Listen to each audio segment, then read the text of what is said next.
so long thinking I had to fight this by myself. But I can stand here today because y'all stood with me. Because you stood with me. We got you. Always. That's right, man. I ain't alone anymore. No, you're not.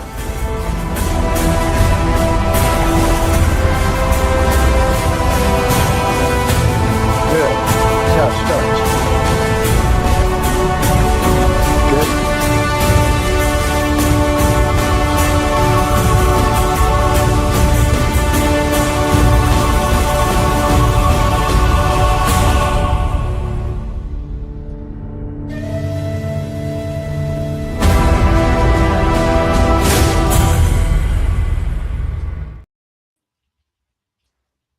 Good evening and welcome to this week's episode of the Hearts of Men. We're your hosts for this evening's conversation. My name is Dwayne Dwyer.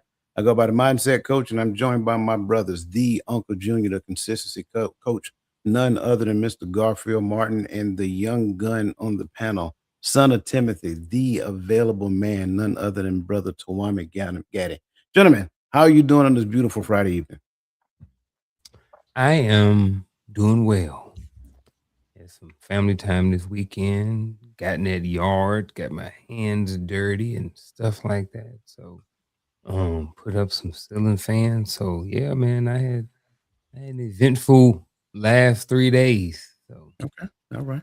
I just got back home about an hour ago. Okay.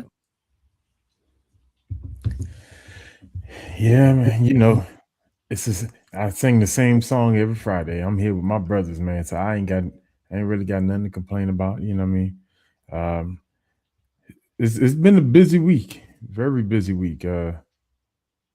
Lost one guy, but our workflow has significantly increased these last couple of weeks. But that's fine because the paycheck's still clearing every other week. So for God and country. There you go. There you go. I'm with you guys. Say again? The Knicks up 1-0. And the Knicks went up 1-0 in the There you final. go. About to There go you up 2-0 tonight. So That's what's up. And with you guys, man, I had a busy week, but all is well. No issues, no complaints. And like you said, Gaddy, it's Friday night. I'm here with my brothers and sisters and everybody who is joining us this evening. One of the highlights of my week, I must admit. So again, if you're here, first and foremost, I want to invite you to get in the comment section and say good evening, good afternoon, whatever you say.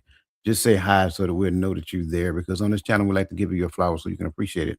I don't think we do that enough in our community, just collectively. So we want to make sure that we acknowledge your presence, because you can be anyplace else, but you chose to be here with us, and we do not take that lightly. That said, good evening and welcome to the rebirth of Nick D. I'm sorry, Crystal Everett, his divine appointment. Who else am I missing? Quiet Storm 78, Atlas Keys. I'm sorry, Lisa Keys, not Atlas Keys the key.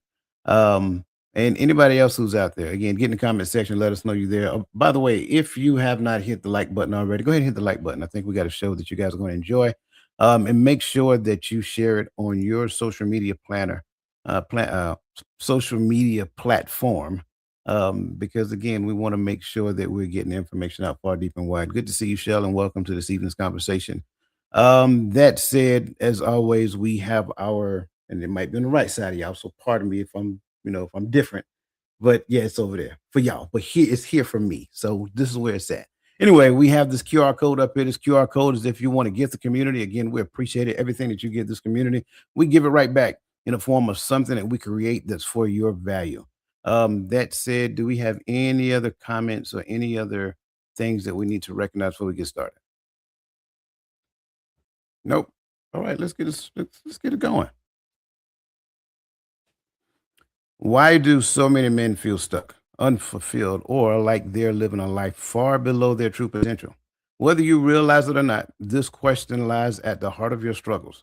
Most of us fail to reach greatness because we're asking the wrong questions, settling for mediocre solutions, and unknowingly breaking the rules that lead to success. Tonight's episode of The Hearts of Men, we're unpacking why 97% of men never reach their potential and the 3 critical rules they're breaking that are holding them back. Stick with us to the end, because we're not just exploring the problem. We're also revealing practical, game-changing steps you can start applying today to transform your life. That said, let's get started. Now, gentlemen, I sent out a video, I think it was last night. And if I did not send it to you, I do apologize. I will send it to you at the end of this evening's show. And it was a video by Marvin, the comedian. If you guys know who I am, know who I'm talking about, Big Heavyset Marvin. It's a pretty funny guy. But he made a very valid point, and that point was in reference to the younger society. But he also talked about how the older society kind of coddles things of that nature. And so, of course, this evening I want to focus on the men because I think when we think about it, each generation that precedes seems to believe that there is a problem. So those who preceded us, they looked at us when we was young and it was like, y'all little young Thundercats, y'all just don't get it. Y'all ain't getting it. Y'all don't understand what life is really about. And so now that we are them, we're pretty much saying the same thing about the younger generation. They're kind of lost. They don't have enough resiliency. There's a lot of things that are being said. And I think when they become us, they're going to do the exact same thing for the younger generation to come. So that's kind of like what kind of spawned this conversation about why 97% of men never reach their full potential. And I really want to get into the 3 rules that we are breaking. So I got a question that I kind of want to kickstart this conversation off with. And that question is, what is one unconscious pattern or belief that's been running our life in your thoughts?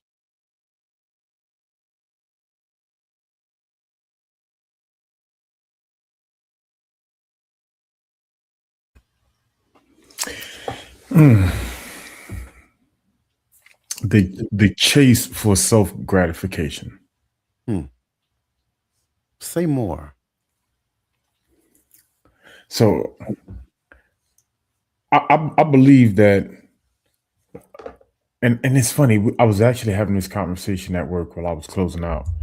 I feel like we live in like some real strange times, and I was actually joking where I was like, I think you got to be careful. I think the Viv jab did something to people's brains because it's like as soon as we open the world back up, everybody just got a little, do, in certain words. Certain words I got to be careful of. So I'm trying to, and I'm like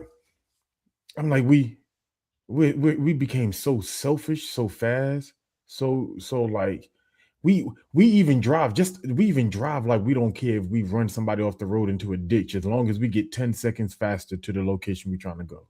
And it's like everything we do is just that everybody is out chasing what makes them look better, what gives them more notoriety, what makes them more money. We forget about and I hate terms like the little man, blah, blah. We forget about the other man.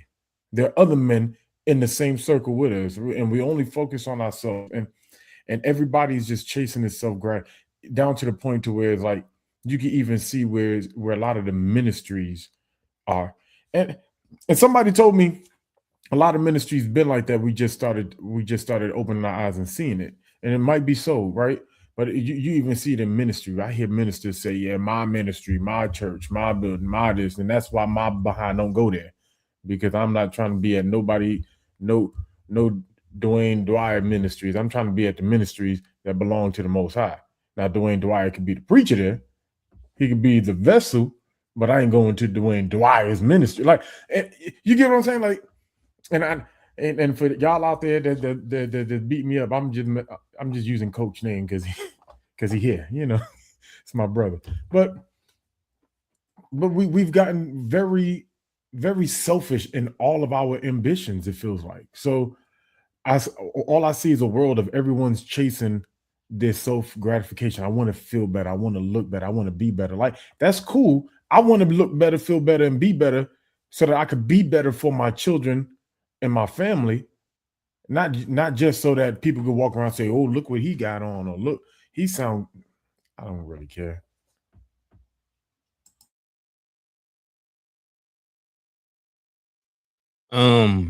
What is one unconscious pattern or belief that's ruining our life? I think when I looked at the topic, why 97% of men never reach their potential, I was going to think I thought that I was going to start off by talking a lot about ignorance and the fact that a lot of men just grow up and they just don't know. And I think, maybe I will come back to it. But I think one of the things that may not get talked about enough is the pressure or what we were taught as far as we have to take care of everybody else and we have to take care of people, whether that is our kids, our adult children who want to stay at home until they're 50, whether that is our parents, taking care of them because of for whatever reason their life is what it is and they may need some support. But I think that part of the thing that is an unconscious pattern or belief that's ruining our life, and what I mean by ruining your life, I don't mean ruin it in the sense to where it's like there is no end, but I want to say I want to use the word maybe adjust a little bit. When you're having to take care of your elderly parents or you're having to take care of adult children, or this is what you've been taught, this is what is kind of normal and what is kind of preached and kind of what you're supposed to do. How many times do we look at the NFL draft or the NBA draft, and one of the first things that the athletes talk about buying is their mom a house? Nothing wrong with that. I don't have an issue with it at all. But we don't want to talk about why he feels like that's what he's supposed to do. You know what I'm saying? Like, again, I'm not saying that he shouldn't do that. If that's what someone wants to do, then go by all means, go ahead and make that purchase for your mom. But I would think that one of the things that is ruining and is kind of when it comes, it's kind of unconscious, is that we're supposed to take care of everybody or at least certain people.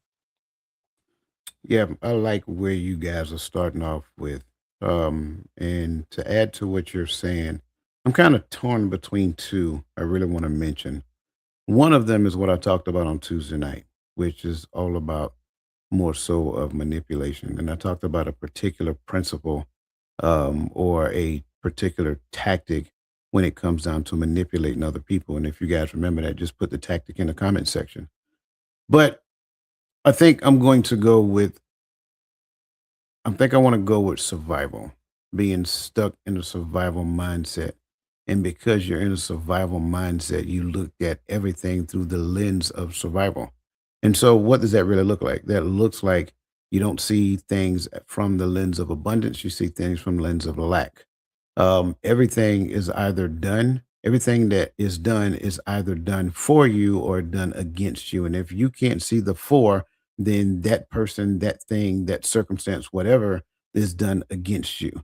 And it by itself, thank you. And it by itself is problematic because it is a foundational root that does not allow us to collaborate. In fact, even when we think that we're collaborating, the only thing we're doing is connecting, but we're depending on another person to do everything. And we just participate in the everything that the other person is doing.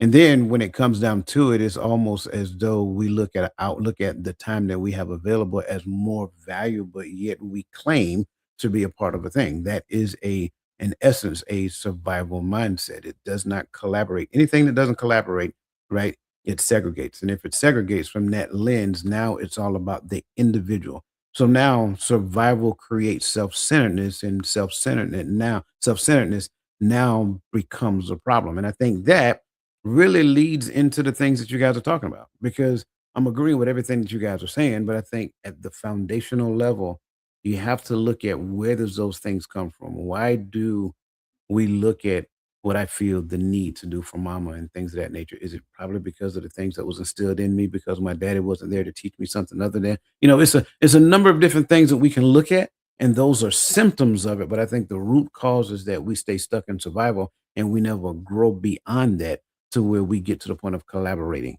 And it's a very difficult thing to look at a person and know they may have done a thing to quote unquote wrong you, but then still seek to collaborate and participate with that person for the sake of the child. So that's kind of like what I want to start off with. And I think if you guys take your perspective, your points of views, right, and then go from there into question number 2 and expound on your point from that point on. So what if we brought those underlying thoughts that govern those patterns? Like, so now we're looking at the thought that governs the patterns into conscious awareness and choose differently. What do you think would be the outcome? I think you'd have a different outcome. I think if you take mine, for example, taking care of people, you take that and you flip that around. Now I'm conscious and I'm aware about, this pressure and this need to take care of Coach and take care of Gaddy. Every time Gaddy need $20, he just call on me. Every time Coach need $10, he just call on me. This, hey man, we brothers, man. We on the show. We on the show on Friday nights, man. We chat, blah, blah, blah, man. You should be able to give me $10, give me $20, right? So if I'm aware and I'm not these guys, but if I'm aware of the fact or that what I've been maybe even like you said on Tuesday, manipulated to think that I'm supposed to take care of people, now I can figure out who and if I want to help, right? And I don't have to, I understand that you may be in a situation, but I also can understand that I need to put up limits and I need to put up boundaries to protect myself. I don't have a problem with helping. However, there are going to be parameters with it because I am aware that maybe there is this need to want or this perspective or whatever that I'm supposed to help people. If I'm aware of this, I think that I can make better decisions about it. I'm aware of it. I wasn't always aware of it. So speaking from experience, I choose when and where and how I want to help people. You know what I mean? Whether it's financially, whether it's with my time, whether it's with my words, whatever it may be to whoever may need or want, you know what I mean, that care from me. You know what I'm saying? So that's my way. I think at the end of the day, it makes things better because you now you have the awareness. So now you have the awareness, you can do something about the awareness and with the situation. Whew. So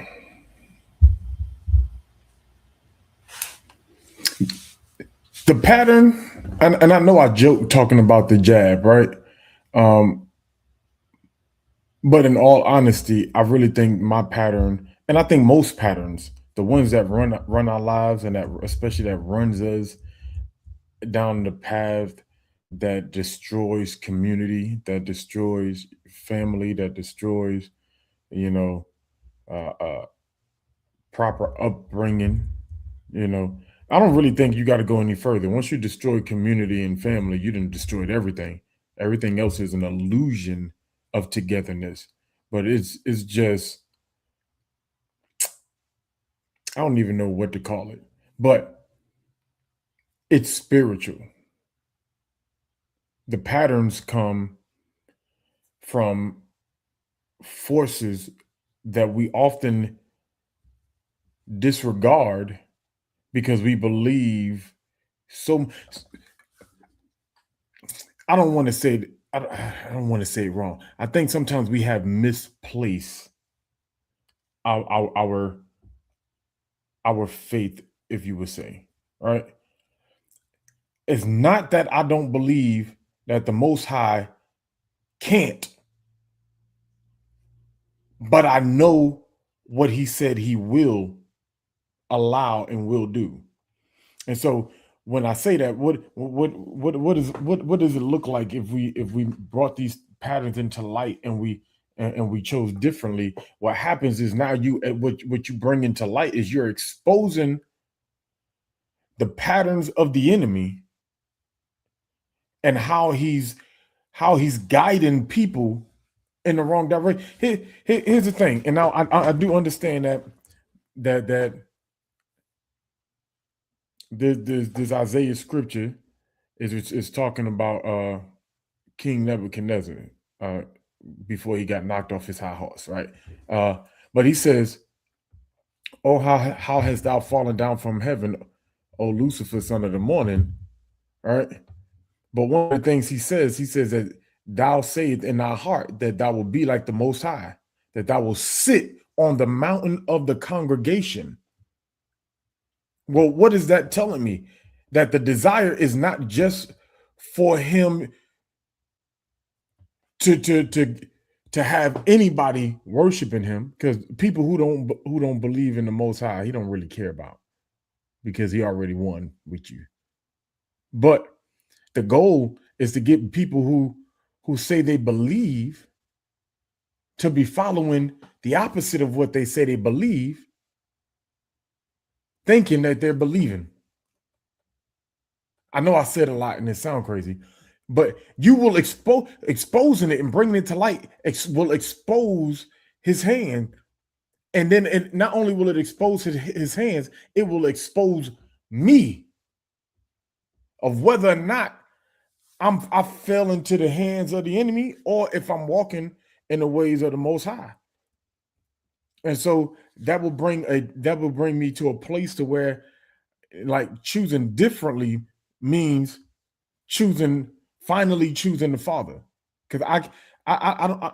How would I feel? I think in my head, like as I'm thinking about this, I was thinking, how would I feel is if it was time to enter into the kingdom, and come to find out, all my life I thought I was believing, but I was walking towards according to my flesh. And that's how we get caught up. And that's really what this is about. It's to make you choose your flesh first. That's how we get into the self-gratification. It starts with self-indulgences. And self-indulgences become habits. It become hard to break, especially when you find out that you're an adult and you can get away with most of it.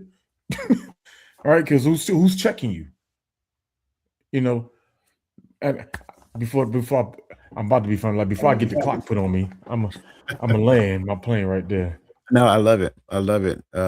Because it's almost like what you're saying and what I'm saying is almost, they go hand in hand. Because part of the thing that ties into what you're saying is that if I can create in your mind that there is not enough, right? You look at resources, there's not enough to go around.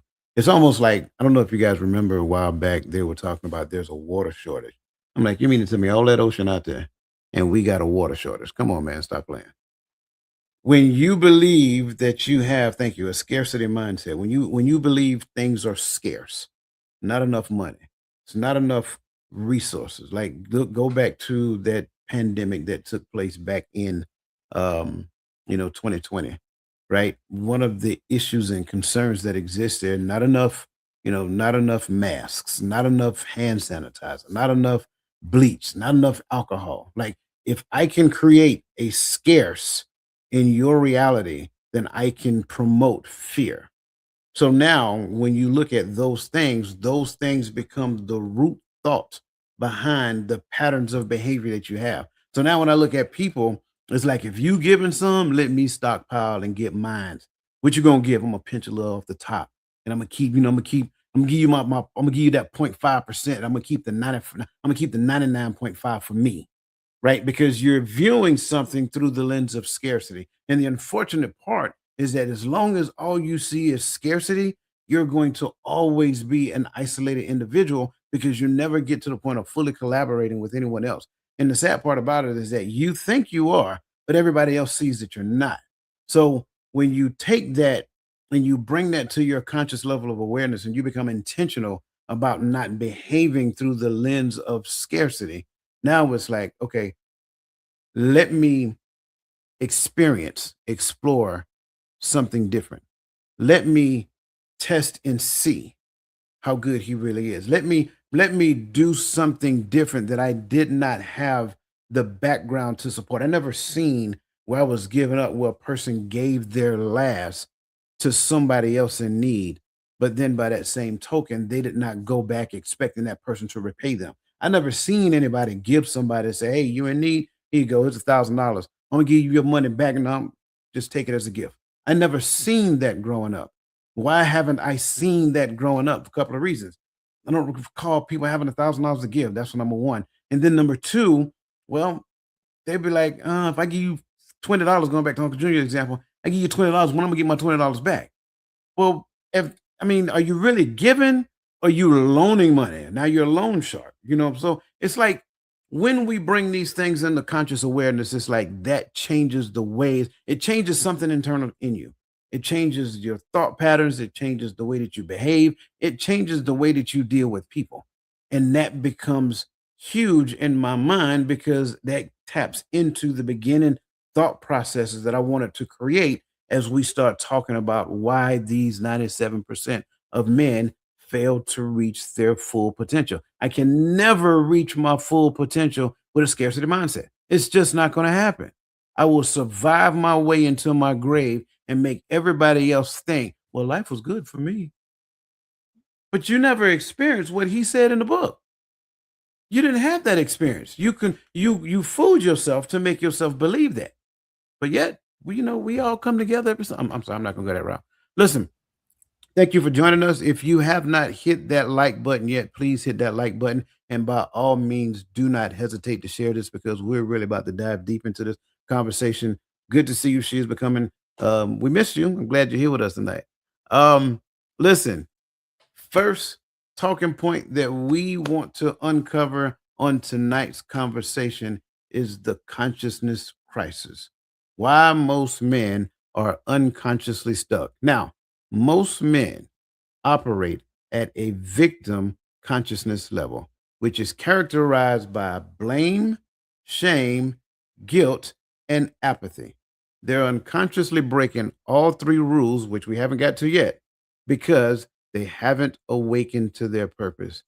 Carl Jung said it perfectly. Until you make the unconscious conscious, it will direct your life and you will call it fate. 76% of men report feeling stuck in at least one major area of their life: career, relationships, or purpose. And that's according to the American Psychological Association in 2024. Harvard Business Study also highlighted that only 3% of people have written goals. And by virtue of this, 3% earns 10 times more than the other 97%. Lastly, according to the CDC, men are 3.5 times more likely to die by suicide than women, often linked to feelings of purposelessness and lack of control. So, gentlemen, I want to ask this question to you because I think it's just fitting at this point. If we are honest, based on your observations, what area of life do you believe most men are still operating as victims instead of taking full ownership of their lives?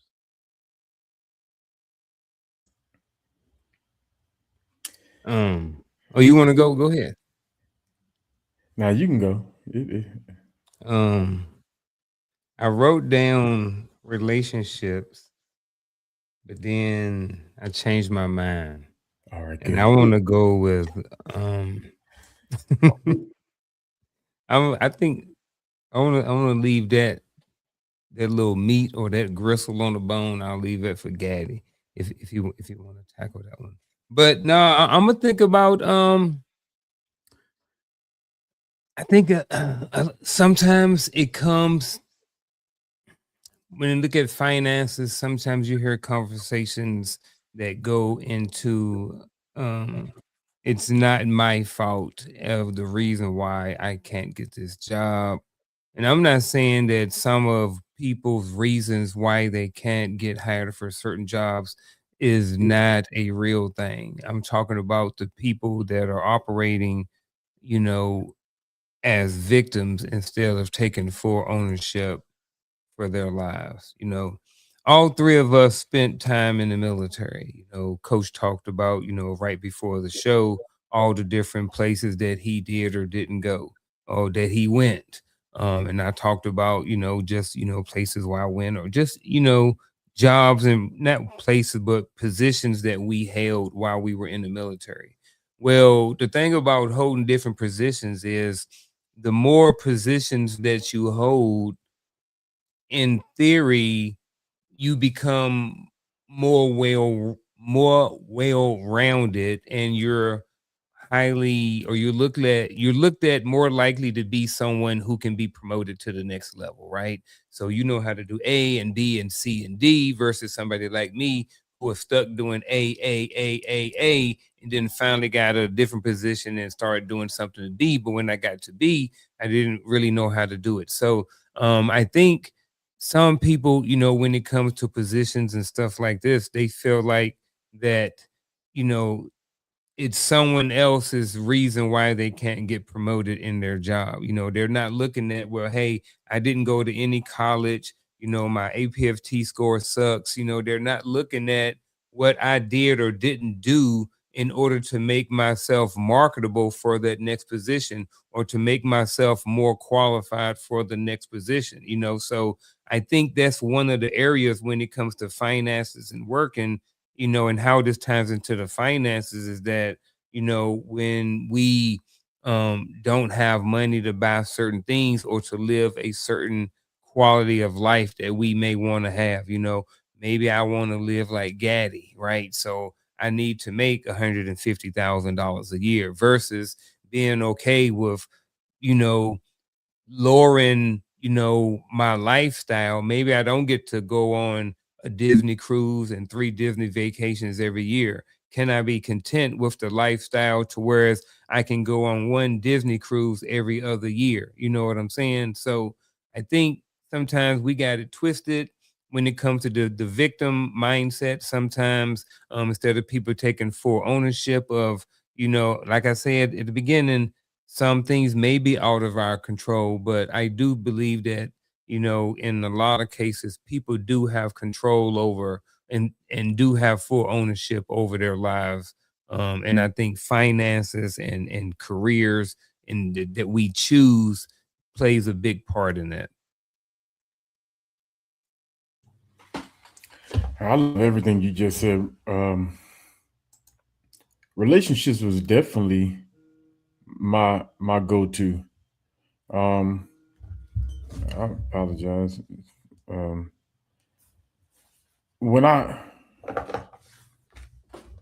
when I think about it, because you use the term, that that we operate in as victims instead of taking full ownership of their lives. I think it's definitely relationships, but it's cultural, right? I think culturally, um, in relationships, and I'm speaking culturally, so there's always caveats. Um, women control culturally in this climate the relationship aspect, and so when we start talking about, uh, oh man, Lord, somebody is at my door dropping something off. I apologize. I I apologize. Told them tomorrow. I got it. Um, I think for me, and this is like we say based on our observations, one of the biggest areas of life that we believe that most men are still operating from victims instead of taking full ownership of their lives, it has to be in the space of relationships. Why am I saying that? Because, like I keep saying, all things are relationship. And it's not just their interaction with somebody of the opposite sex, it's also their interaction with the same sex. That also leads into workplace dynamics, that leads into family dynamics, that leads into friendships, things of that nature. And I think going back to what I said previously, because they haven't taken full responsibility for their life, they blame everybody else for the things that is happening to them. They won't let me get that promotion because XYZ. They, did this, therefore it's preventing me from being a good father. No, you're preventing yourself from being a good father. You didn't get that promotion. Maybe you need to look at the merit that you're working under. Maybe you need to look at the things that you're doing in that job. Look at your job description. Look at your performance evaluation, right? If your performance evaluation was not stellar, ask questions during your performance evaluation. We really have to get to the point, in my humble opinion, as it pertains to how we relate to other people, We really have to get to the point to where we stop blaming them, blaming other people, blaming other circumstances, things of that nature for how we show up. When I say all things are relationships, it's really just saying, excuse me, it's really just saying how you relate to that thing. Whether I'm talking finances, which again is another one, right? How do you relate to money? What is your money mindset? How does that work in your life? When it comes in, does it have to leave out just as fast? If it leaves out just as fast, what direction are you sending it in? Are you sending it in the direction of foot action, of foot locker, and all that other great stuff? Or are you sending it into investments, things of that nature, planning for the future? One of my biggest issues in our community, if I can just be transparent, is almost like we will spend top dollar for things and we won't spend $1. I won't even say top dollar. We won't spend $1 for the right thing.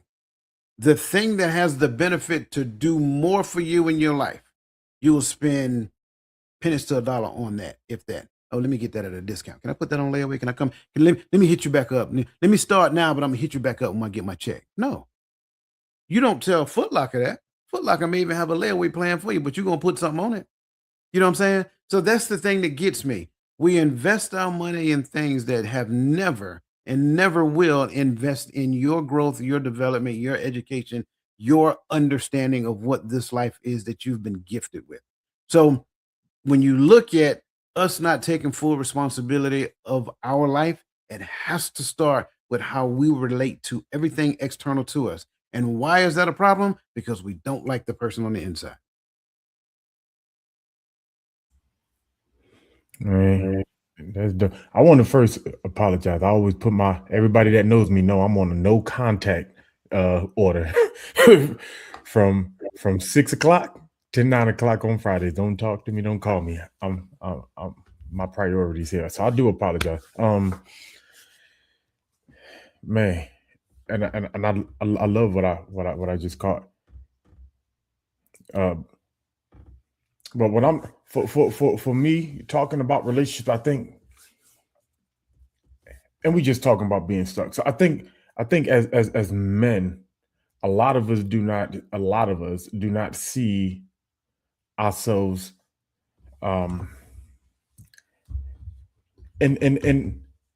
taking the relationship concept as serious as I think we could, because I think a lot of us, I think we prepare too much for what if she walks away. All right. And though it may be something that somebody where we may say is smart, we prepare to walk, blah, blah, blah. But I don't think that's going to have a good long-term effect, because the moment you start thinking, preparing for it to end, you stop living for it to last. Right. I say that, I seen it happen with our women, at least in my generation. I heard women in my generation always being taught, always be prepared, always have money for a rainy day, and always have this, always have that, always have this. You know, well, a lot of those same women that I know do all these preparations to exit always end up being the one exiting. And so it's like, well, you didn't prepare money for a rainy day, you prepared money for a sunny day. Like it wasn't raining, but you still left to go find the sun. Right. And I think that is going to just cycle over if men start living their lives preparing for women to walk away because of how many times it happened, or it happened to my daddy, or it happened to, like, I think we're just repeating the same cycle that we're complaining about. It happened on this side, now we're pushing it on this side, and now this side we're going to start doing the same thing. And so I think we've put ourselves in a place and in a position to where and I speak for myself, to where we feel unfulfilled when it comes to the aspect of being a man in our family, and being a father, being a husband, and I think that has caused us to even stop trying to be community leaders. Because how can I lead a community when I don't even lead my own family?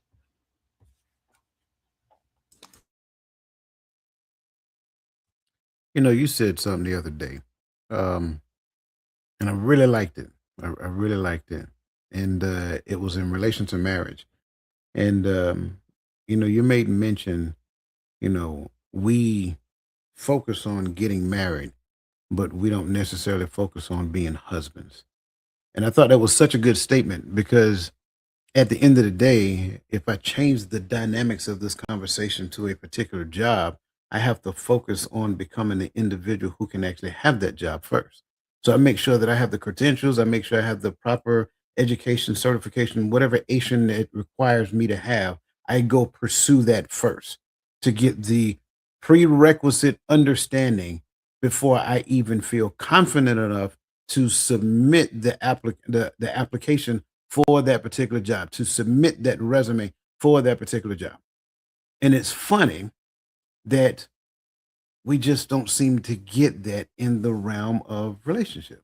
We don't seem to get that in the realm of marriage. Like, if you really stop and think about it, and I'll raise my hand before I even ask the question. Whoever said that you need to understand what it's like to be a husband before you even put yourself in the pool to be married? Whoever said when you were younger that you have to understand what it's like to be a wife and have those credentials before you even put yourself in the pool to be married?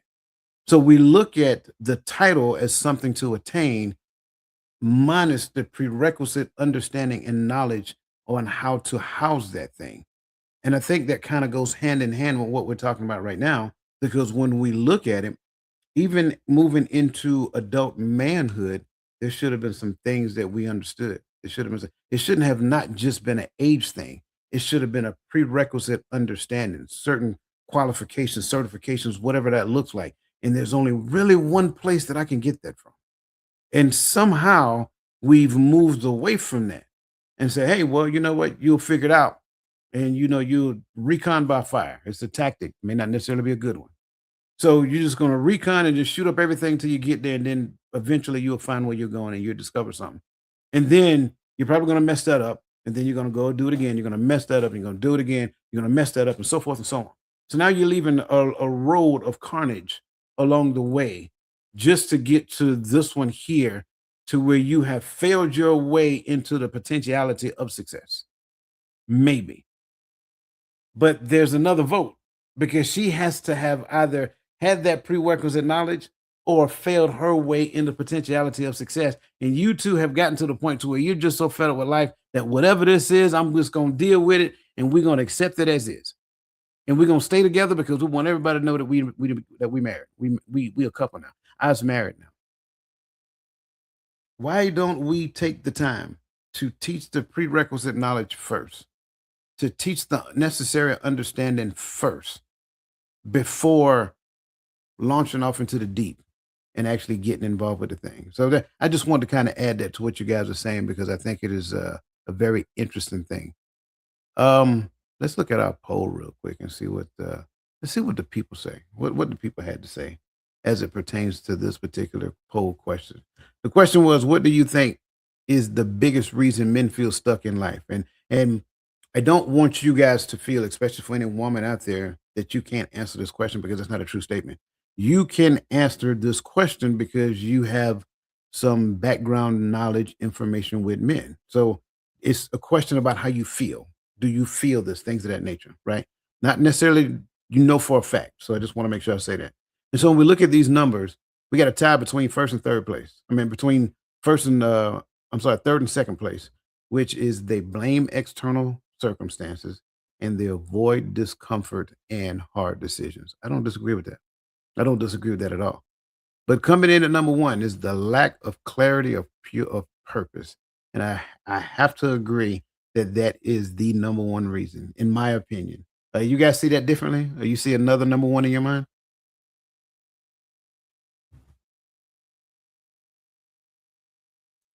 I do. Okay. Is it me being loud? It might be me. I I do see it differently. I didn't just choose it because. So I went with number 3. And the only reason I went with number 3 is based off of what I see, right? So so for those who don't know, I'm a high school counselor. So I have about just over 400 students on my caseload. And when I'm looking at the young men over there, I understand the clarity and the purpose. I get that. But I also think that most men don't really gain that clarity and purpose until somewhere around, midlife, right? So that's why I went away from that and chose the other one.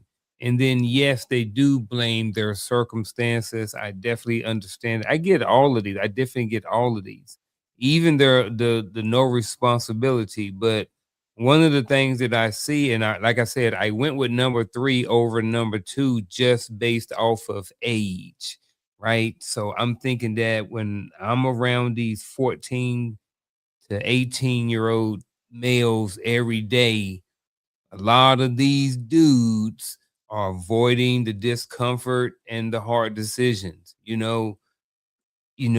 Simple, not simple things, but I get them coming in and they want to join the military, but their mom told them they don't want them to go. So there's a hard decision that they need to make, but they don't want to make the decision because they don't want to upset, or they avoiding the discomfort that they are going to have having that conversation with their mom. You know, they avoid taking the AP classes, even though they want to get into a certain university because it's difficult, it's going to add a level of discomfort, and it's going to be hard to they got to make some decisions. So I only went with number 3 just based off of age. And then the ages, I'm around these 14 to 18 year olds, and I just think that a lot of times, yes, clarity and purpose, but I think that most men not really gaining their clarity and purpose to a little later on in life, and that's the only reason I went away from it. Gary, what said you? I agree with the lack of clarity and purpose. I actually chose that one as well, because I agree with everything Unc just said. To be honest with you, I'm not even gonna hold you. I agree with everything Unc just said, but I do believe that was an issue for me more so when I was a younger man. You know what I mean? In my teens and early 20 years, I think I did avoid uh, discomfort of hard decisions, right? That was, but that's also because I grew up. Life was just hard. I was tired of hard decisions and hard everything. Like, can we get something easy? Can I? You know what I mean? And and it wasn't until I realized that my hope was in the wrong thing. My hope was actually in things getting easier versus putting myself in a better condition. It wasn't that things were hard, it's that things just hurt, because it sucks being poor. It sucks being hungry. It sucks being homeless. It sucks not having new clothes. It sucks not being able to buy J's when everybody else around you got J's and we all live in the projects. I know you ain't got more money than me. You just, I don't know how you, but you get what I'm saying? Like, it sucks. And so you wanted you wanted things easier. So yes, I ran away from discomfort and hard decisions. But when I realized that the only way I was going to pay bills to live in a place that put me in a better condition was I had to face hard times and hard decisions and discomfort. Like, everything about the military is discomfort. Last time I was comfortable in nope, not even then. I was about to say, the only time I'm comfortable is when I'm sitting in front of my computer. Right? But even then, when you sit in front of your computer, you working, you're doing matrix, you updating records, you reading regs. So it's never, but I say confidently, and I could be wrong, but I say confidently that all 3 of the brothers on this platform right now embrace the discomfort when they know that is leading to something, because we've all had to do it. Right? I don't know when y'all went to basic. I went to basic in November. Wasn't nothing worse than walking to the field in the snow in South Carolina. I don't care how many socks you put on. Or South Carolina. Bro, Fort you Jackson. good, bro. Yeah. I was in Fort Leonard Wood in November. Hey, and it is still, you got rain and snow. I just got snow. So you understand what I'm saying. You know, so we That's why I embrace. didn't reach my potential, because it was cold out there. I'll tell you that right now. That's why. Cold, bro. I ain't trying to do no land now and it's sleeting out there. Tell you Hey, that they right had now. us- The weather. The They had weather us is the moving in reason opposition why and everything. they don't reach their potential. So if I can bring this back to the mass. So there is no wrong answer. I just want to make sure that I intentionally answered differently because I just thought that clarity of purpose was going to be everybody's answer, to just being honest. However, clarity of purpose is my number one biggest answer. And I think when you look at all of them can be tied to clarity of purpose. If you can bring it back up one more time, please. All of them can be tied to clarity of purpose. I will blame external circumstances if I don't have a clearly defined understanding of purpose. I will avoid discomfort and hard decisions because I don't know what the hard decisions need to be about. And if I just view a hard decision as blanket, as a blanket thing, because I don't want to make the decision, I don't want to disappoint the people that I'm making these decisions for, so forth and so on. Well, that's because I do not understand, or I have a laser focus on what I'm actually supposed to be doing. And then last one, no responsibility for the actions. Again, at the end of the day, if I don't have a clearly defined purpose, then it's like, well, I see Garfield, doing this thing. I want to get up there too, but I don't know how to get there. So it's like I'm going to blame everything else from preventing me from getting to where Garfield is at. So it's almost like, I don't know if you guys ever seen it. And it seemed like the TV series Loki. It's like a timeline, and then you have variations that go off of it. So a person, when they have a clear, defined purpose, they stay on that path. But when they don't, they tend to veer off the beaten path. And the further away from that they get, knowingly or unbeknownst to them, the more difficult it becomes. So, and I think that not only is true, but always will be true. So thank you guys for that. Listen, shout out Crystal Everett. Greatly appreciate your support. Again, that's what that QR code up there is for. And she don't miss a beat. So thank you for that. And again, like I said, everything that's given to this channel is always given back to you guys in the form of what we provide for you in this community. So that said, I do want to give you a shift as it pertains to this, because moving from why is this happening to me to what can I create from this is literally the mind it's like going from the scarcity perspective to recognize that there are endless possibilities regardless of whatever is going on. If I am looking at this thing and that it's affecting me and that's the only thing I can see, I can't even see what is possible. But if I'm not focused on that part and how it's affecting me, but understanding that this thing is actually trying to create something in me or bring something out of me, then I look for that. And if I look for that, now I can start seeing opportunity and possibility. Now, before we jump into rule number one, I want to bring up another poll real quick, because these polls are really what's going to get us kick-started in the right direction. This poll is, which of the three rules do you struggle with the most, right? Taking full ownership of your life, inner world before outer world focus, live by conviction, not comfort, or all of the above. Just in case you didn't know, these are the three rules that we're getting ready to go over, right? Taking full ownership of your life, you're choosing your inner world before the outer world, or live by conviction, not comfort. And number four is all of the above. And I'm gonna tell you what mine was when I was younger. My issue was definitely number two. It's a combination between number two and number three. I think it was more so of number two, but by all means, put your answer in the comment section, and that's how you're going to fill up the poll. So that said, rule number one, take full ownership of your life. In other words, stop being the victim, right? Start being a creator. So I want to ask a question before I go into any other thing out there.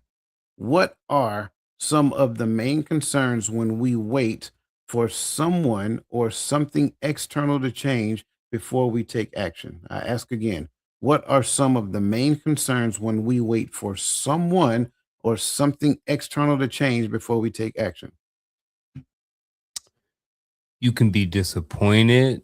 You can be lose out on things. You can miss promotions. You can miss out on your full potential if we want to take it back to the title of the show. All of these things. I think that, when you talking about, even going back to that victim mindset, when someone else is the reason why, then there is no responsibility on your part to do anything. If the reason why you can't get promoted is because they don't promote people that look like me into those positions, then that's why you're not getting promoted. You know what I'm saying? Or that could be, or it could be the truth. You know what I'm saying? Either way, it is what it is. So I think some of those main concerns, is that they can, back to the topic overall, it can keep you and prevent you from reaching your full potential. It can prevent you from getting that wife that you may want. It can prevent you from getting that job that you may want.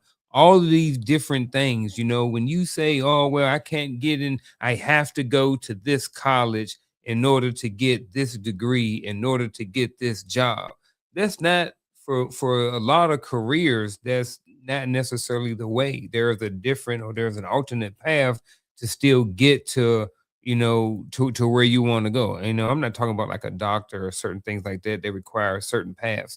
I'm talking about for most people, because most people are not those. Most people work regular jobs and different things like that. So I think, again, back to what are some of the main concerns when we wait for someone or something external to change.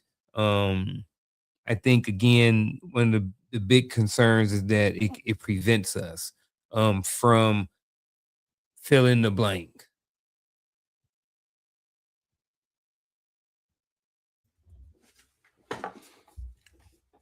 Can we pull it up again? I'm sorry. Main concerns when we wait for someone or something external to change before we take action.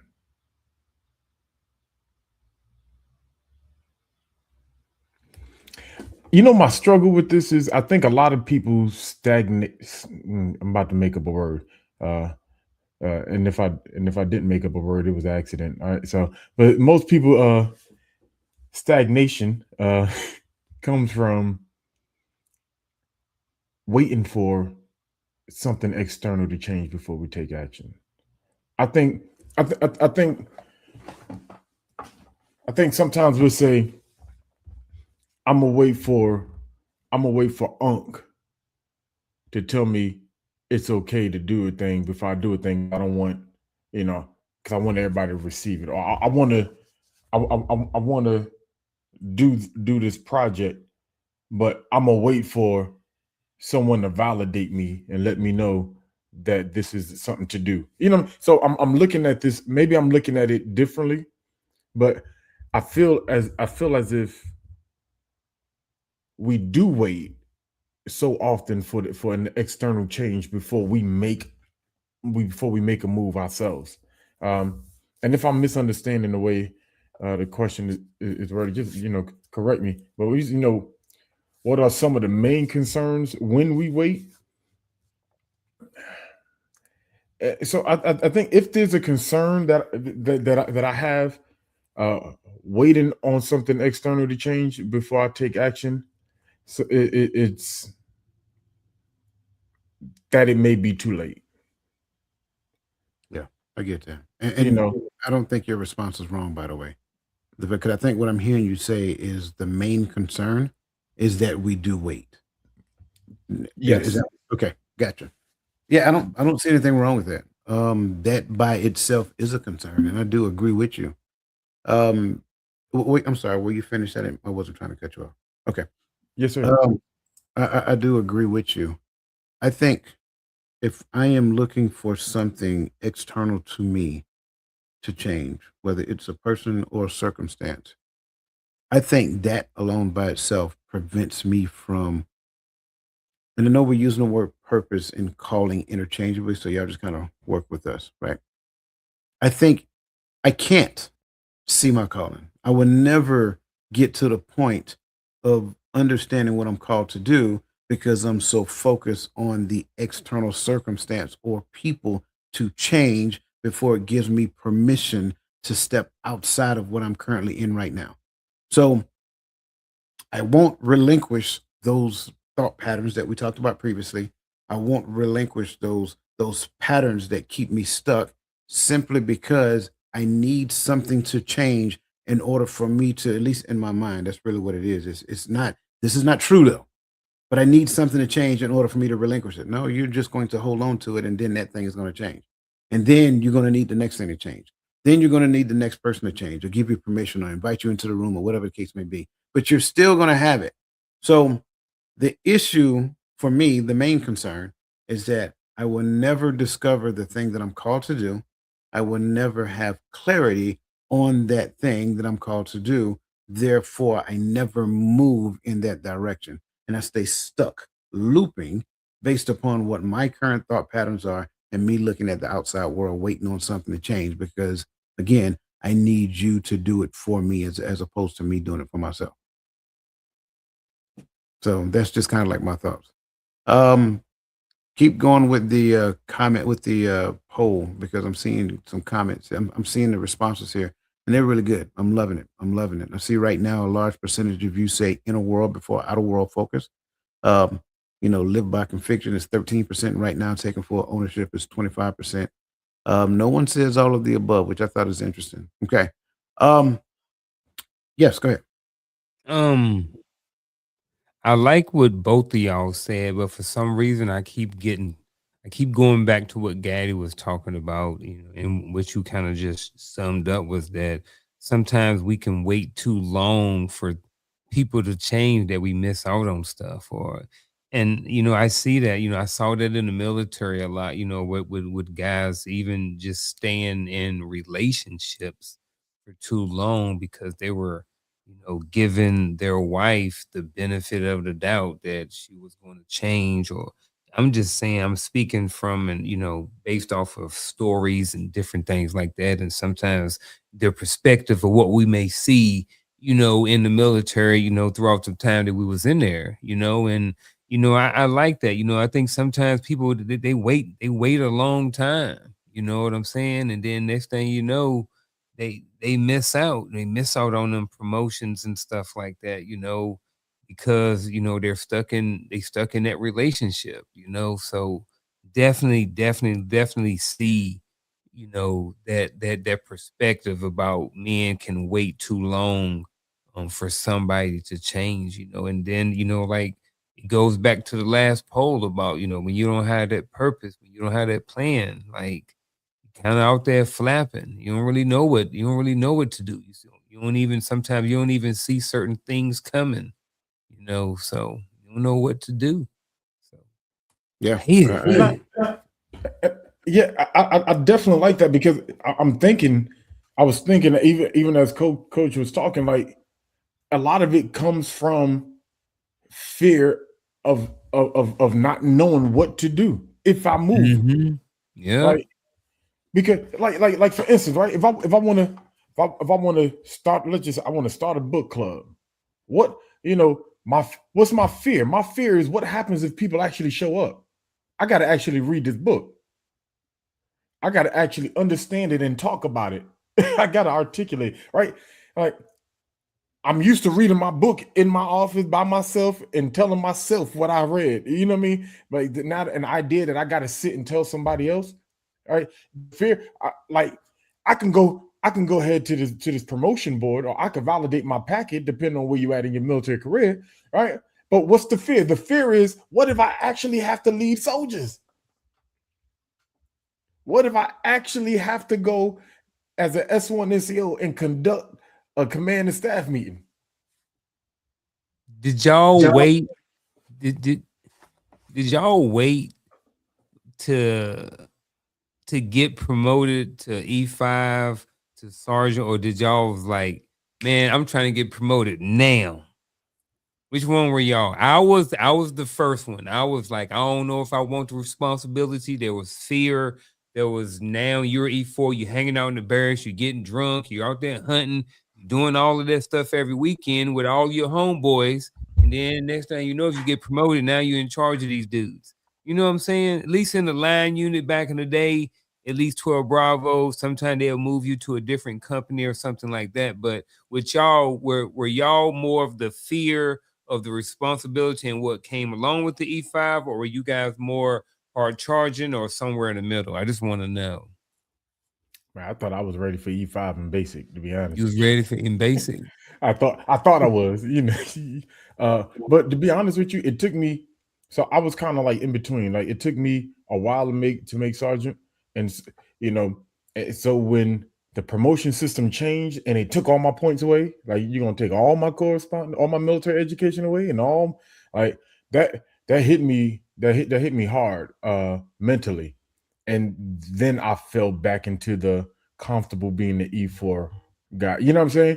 Like, and then one day somebody kicked me in the butt, was like, bro, as a E4 and as a corporal, like, you done led so many soldiers who are now staff sergeants getting looked at for Sergeant First Class. When you gonna get up off your butt and do the right thing? And that's when I was like, oh yeah, I'm the soup sandwiches Divine is talking about. You know. So for me, I'm gonna answer this and I'm gonna move forward, because we're having a very segregated conversation for people who don't understand nothing we're talking about. I was the E4 working on E6.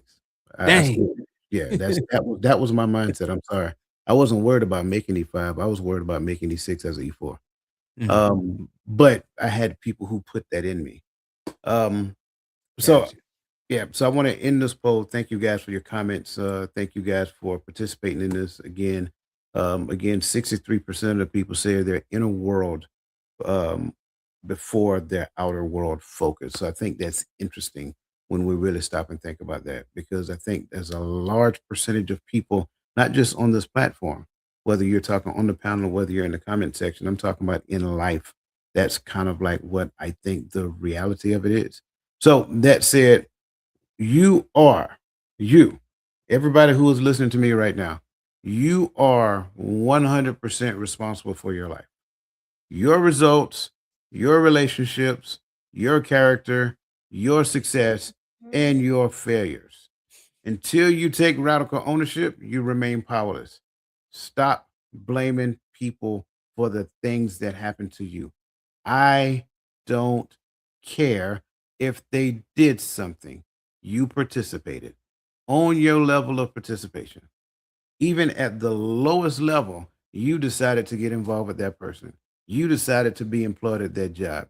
You decided to drive down that street at that time. You decided to leave your house at that time of night and going into the hood, knowing good and well, your grandma told you a long time ago, ain't nothing open after 11 o'clock, baby, but 7-Eleven, and you already know what the other thing is. You made that decision. So stop blaming people for the outcome. I say again, you are 100% responsible for your life. Own it. In fact, Jocko Willink said, extreme ownership. Leaders must own everything in their world. There is no one else to blame. Even in the Bible, Galatians chapter 6, verse 5 says, for every man should bear his own burden. The book of Ezekiel says, the soul that sinneth, it shall die. And there's no other soul that's going to die for you, not no more. It going to die. The son shall not bear the iniquity of the father, neither shall the father bear the iniquity of the son. People with an internal locus of control. And if you don't know what locus of control is, Google it. Trust me, it'll come to you. In other words, I'm inwardly focused, right? Me. Everything that happens, it's my fault. It's a result of this, right? People with an internal locus of control are significantly more successful and happier than those with an external locus of control. And that comes from the Journal of Personality and Social Psychology. Men who take personal responsibility for their health are 60% more likely to maintain healthy habits long term. Men's Health Foundation 2024. Gentlemen, my second question for point number one, real quick. If every excuse were removed, upbringing, circumstance, other people's actions, ethnicity, politics, whatever you want to blame, how would you describe what's left that's purely your responsibility outside of saying everything?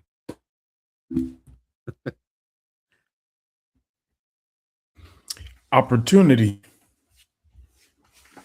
That's how I would describe it. You have now the opportunity to shape your life in whichever direction you decide. Like what's the excuse? Upbringing, circumstances, and other people's action is out the way.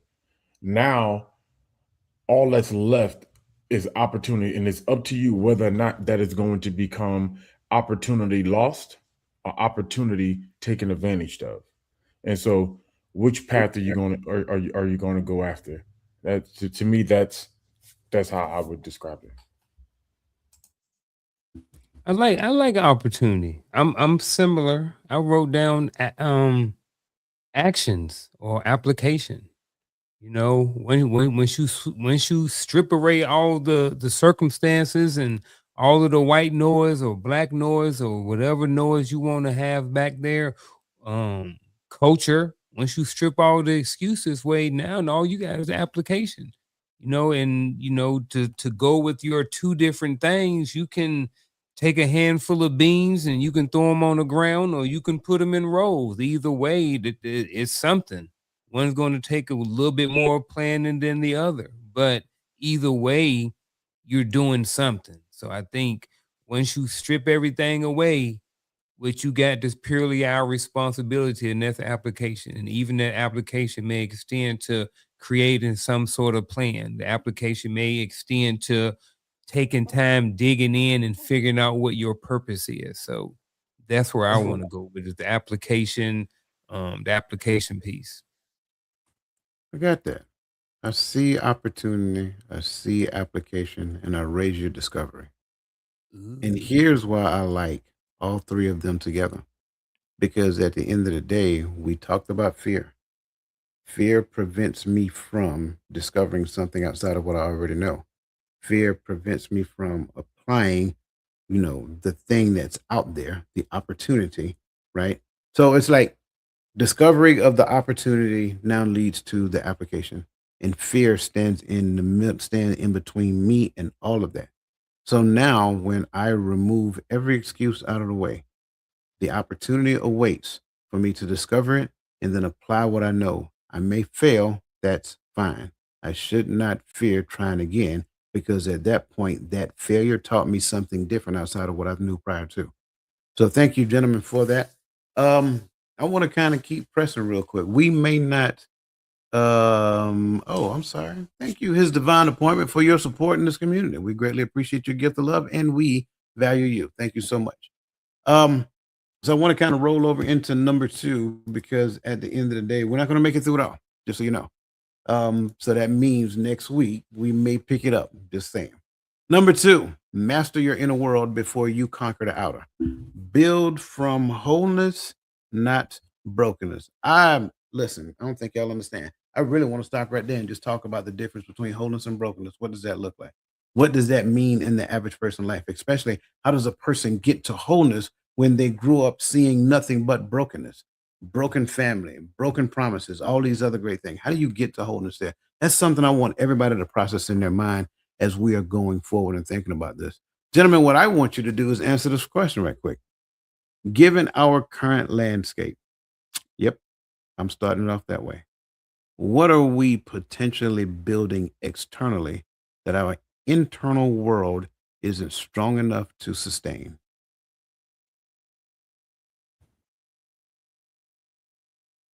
Yeah, the look on your face just now was classic. I just wanted to say that.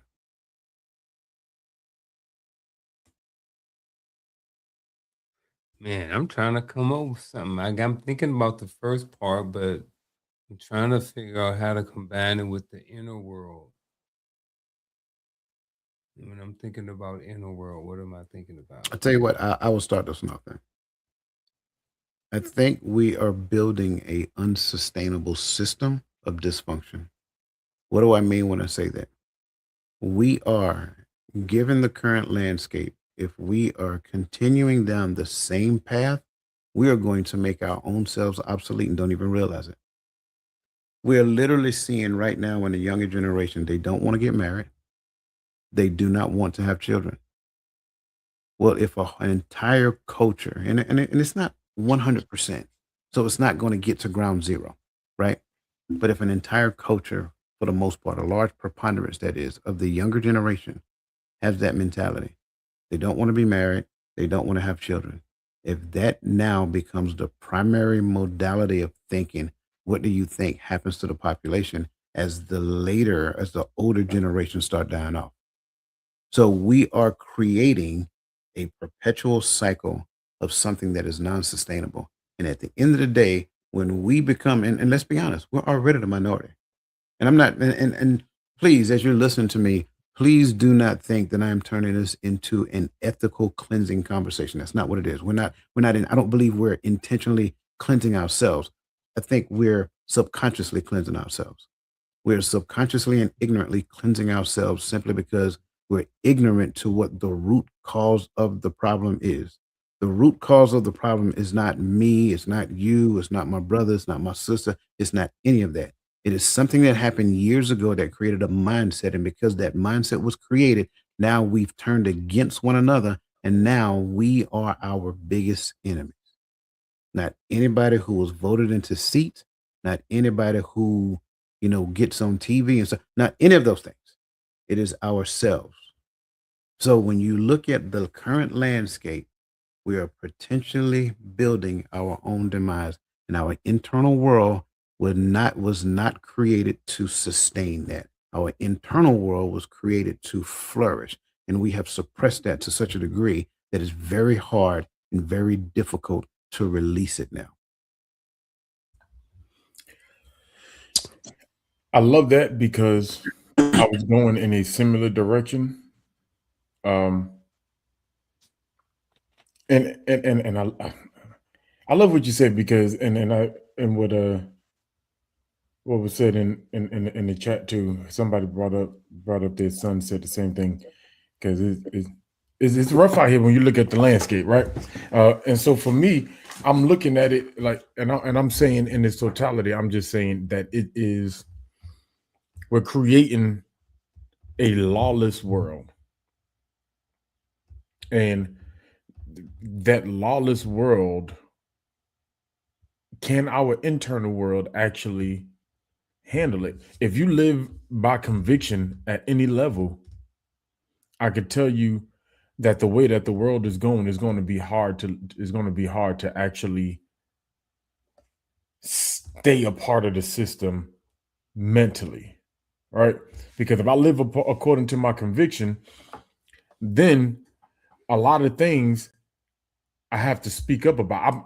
I'm afraid that things that we have, and just hear me out, because I felt like this a few administrations ago, but I felt like we had people in office that was pushing everything so hard to the left, and that another administration was going to come behind to counter it, was going to go so hard to the right. And I feel like we see that, like, we went so extremely liberal that there's no boundaries to almost anything now, right? And then now we have, it's like we flipped and we had a regime that is just so traditional, and I use that word traditional very lightly, talking about traditional as far as our nation, culture, and time, that we're going so hard right that it almost feels like we're living pre-1960s, right? Just from ideology. And so I think it's coming to a point to where now you'll see both parties moving in such extreme measures to get to what they want, that anybody that has any morals, any standards, any conviction, there's not going to be a space. And so if we don't create a space now, if we don't create a voice now, if we don't stand up now, I think that we'll end up in a position to where we won't be able to. And so I like what both of y'all have mentioned so far. So given the question, given our current landscape, what are we potentially what are given our current landscape, what are we potentially building externally that our internal world isn't strong enough to sustain? So I was thinking around, I wrote down peace, I wrote down clarity, but what I want to I'm gonna come back to that, but I think that right now one of the things that we're building is a very loud, congested world. And what I mean by that is, and it's not just physically, I'm talking about um social media, and then just the fact that we can connect with people all over the world with just a click of a button, or just logging into a certain app and stuff like that. So now I think because we have the phones, and that's not even a bad thing. I'm just saying, but just because we have these things, we're able to connect. So the world is a lot louder. The world is a lot more, can be a lot more congested, different things like that. And I think what that is causing, and maybe what the world isn't strong enough to sustain, is you know that peace, that clarity, that understanding. Again, talking about the phones and the social media and just the information. Like, we have access to so many information. Like right now, we probably can go online right now, and there is probably 100 different videos that may talk about something that's similar to this type of subject or something like that. And it may come from totally different types of perspective. You know what I'm saying? And so someone is tuning in and they're like, oh man, it's great information. Well, I like what coach said. I can rock with that, but I ain't rocking with what Unc said, or what Gaddy said. But Unc and Gaddy might be totally right, or maybe what's best for that person. But you see, just because we have so much access to information and stuff like that, and then the world and different things like that, I think that sometimes it's hard for us to get clarity, and I think it's sometimes hard for people to get that peace and that understanding, and different things like that, because it's hard, when you're constantly on your phone, or you got the news on and you don't know what's going on, you don't know what's left and which one is right. It's kind of hard to get that internal peace when you're walking around on life on eggshells, and you walking around in constant fear about everything that's going on. So I think, again, given our current landscape, particularly potentially building externally, that our internal world is strong enough to sustain. I think the loud world congestion is robbing us of some of that peace and clarity. To your point, I apologize. I had a little hiccup just now. To your point, it is a common thing that the more choices you have, the more confused you are. Like, we don't, as a human being, we don't like having a plethora of choices because it makes us confused. We like one, two, or okay. I'll make it this simple. You got an ungodly amount of choices of all kind of other things out there. But in the political realm, you really only got three choices, and one of those choices are obsolete. Anybody ever question that? Why don't I have 10 different choices there? I got 10 different choices for my, however I want to be identified as. I got 10 different choices for the type of house I want, the type of car I want, the job. I got an ungodly amount of choices out there as it pertains to those things. But it's really only one thing. Would only give you two options, and that's it. Has anybody ever thought and asked themselves why? It's that simple as far as I'm concerned. All you have to do is pay attention to it. It's right there in our face, and a lot of times we miss it. So that said, gentlemen, and I love what everybody said. What happens when the weight of our success exceeds the strength of our foundation. And success is dependent upon how that person described it for themselves. In fact, I want you guys to look at it from how you viewed it, right? So in the landscape conversation, as I was talking about how we are subconsciously and ignorantly cleansing ourselves based upon the decisions that we are making. So the success of those decisions ultimately will exceed the foundation, right? The strength of the foundation, and the foundation itself was built on a family structure. Well, if those decisions become successful, there is no foundation, there is no family structure, there is no expression on in the earth as it pertains to the marriage between Christ and the church. I had a Sergeant Major tell me one time, he said, don't worry about people who get promoted. I'm going back to the military.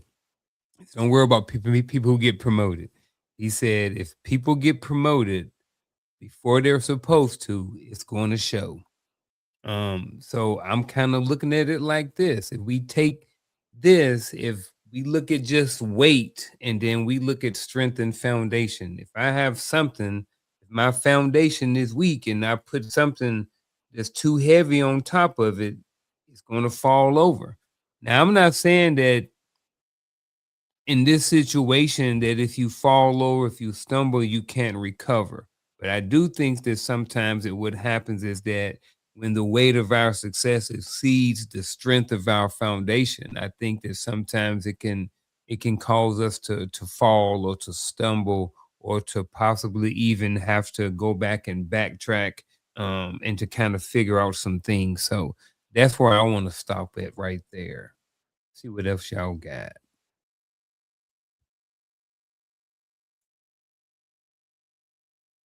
So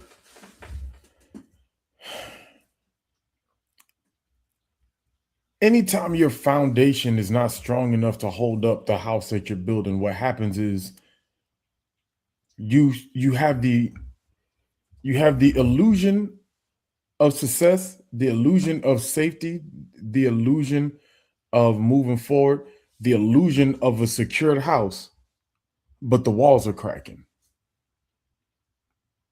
When that foundation gets weaker than the house, the foundation begins to shift before it's time, you know, and that's when you start seeing those little cracks in your walls, in your ceilings. You start seeing everything that was built on top of that foundation begin to slowly come down, or be in danger of coming down. And then sometimes it'll cost you almost as much as the house is worth to fix, because you have to fix the foundation. And sometimes that means you have to lose a little bit of what's on top of the foundation in order to get the foundation fixed or strong enough so that this way you can now begin to build on top of the foundation again. So when our success exceeds the strength of our foundation, everything we have worked and built begins to fall. And we see it happen to people. Like you talk about family. I've seen people not have a strong foundation on the idea of marriage. Right? I'm going somewhere, but they were successful in the military. But you have a weak foundation of what family looked like. And when that foundation of family disappeared, guess what? They lost everything that they were working for. And either they did something stupid. You get those who cheated on their spouse, and their spouse reported to the chain of command, and the chain of command did what the regulation told them to do. Or you played the game and you made it past that year mark, and now that she walked away, she walking away with half your pension. Who fault? Because of the foundation. And I'm just using that as one example. All right, we have to strengthen the foundation, because what was your idea of marriage built on? Was it built like Coach said? Was it built on what you saw? All right. And I'll be honest with you. I wanted to be a father and a husband so bad, primarily because I've seen so many bad versions of it. I wanted to build a family that my children can grow up in and and and and be different, be set apart, because their foundation that they had was different than the foundations of those who were around them, right? But hey, and this is why you never really hear me talk about, the things that went wrong in marriages, right? Because I can point the finger all day. Trust me, I can point it all day. I grow new fingers to keep pointing, right? But here's here's the problem. Here's the problem. I know for a fact that my foundation of what marriage looks like is faulty. Because I just told y'all a couple of episodes ago that I have not seen a marriage that I ever wanted to emulate. I have not seen somebody's marriage and say, I want that. Not in real life. I get the Cosby. I get everybody wanted to be the Cosbys. But in real life. And so I moved into marriage with that ideology. So when she walks around and say this, that, and the third about me, now I can say certain things. I could tell you if it's a lie. If you tell me I did something, I know I did the opposite of. But if you're saying that my behavior was like this, I wasn't this, and I wasn't this that you needed, I wasn't that you needed, she might be right. Because maybe I didn't know she needed, because I didn't know what the signs look like. I never met a husband who taught me how to look at a wife and know that she needs this at this moment. I knew that I was going to have to learn that along the way.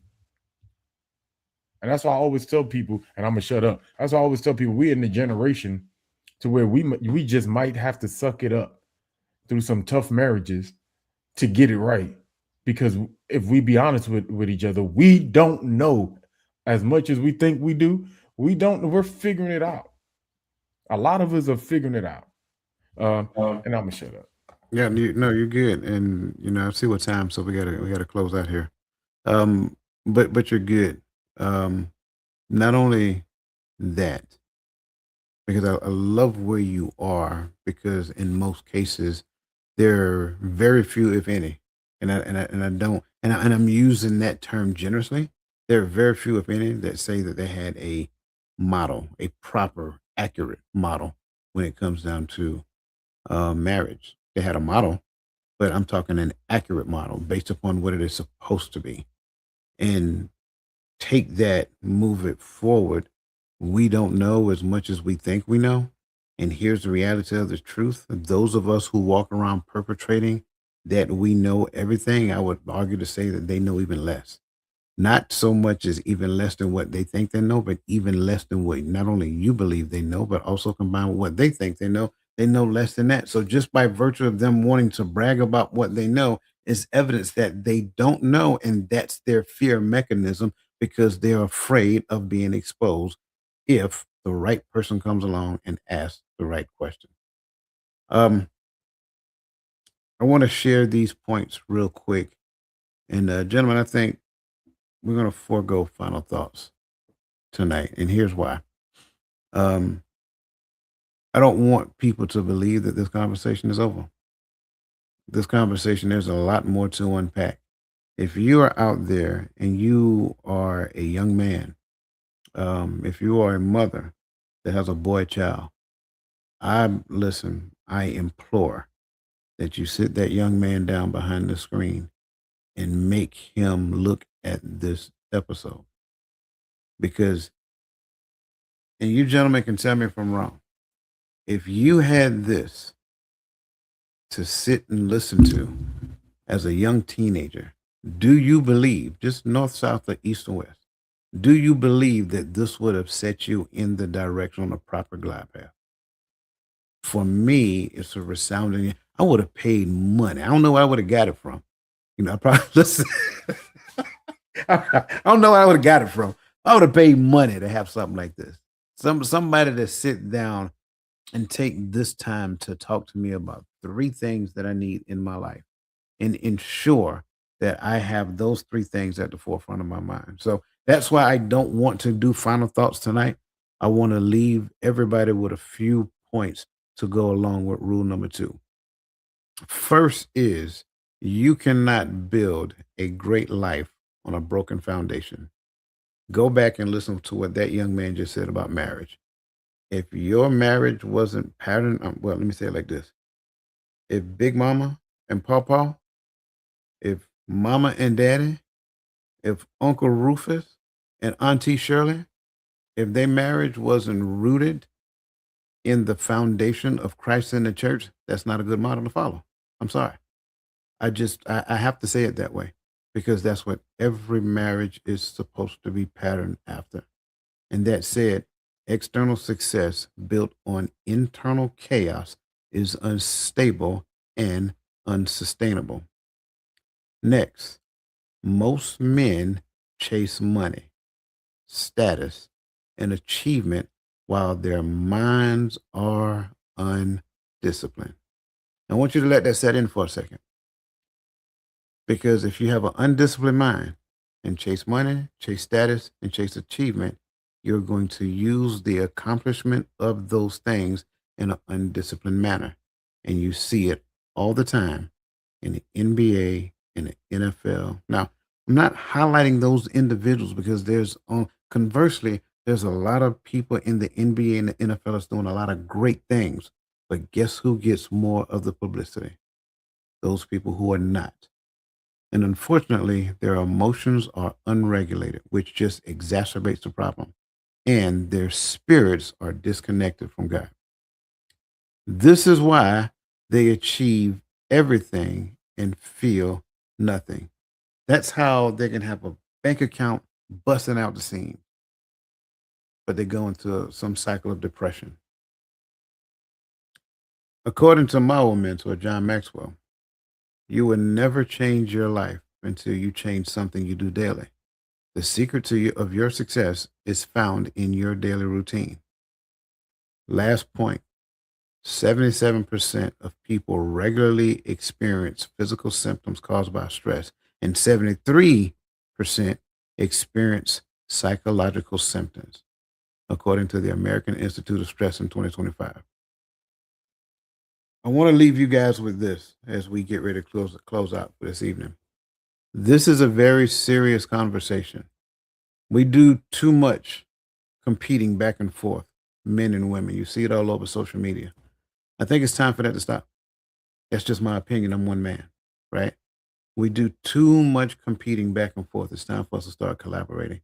Stop living your life through the lens of fear, focusing on what you don't want, and live your life through the lens of abundance and focus on what he promised, not what you want, because what you want ultimately is found in what he promised. You just don't know that. And so in your mind, focusing on what you want is still a scarcity mindset. That said, listen, you guys are awesome. Enjoy the rest of your evening. And as always, let the best version of yourself be a blessing to somebody else. And we will see you next week here on The Hearts of Men.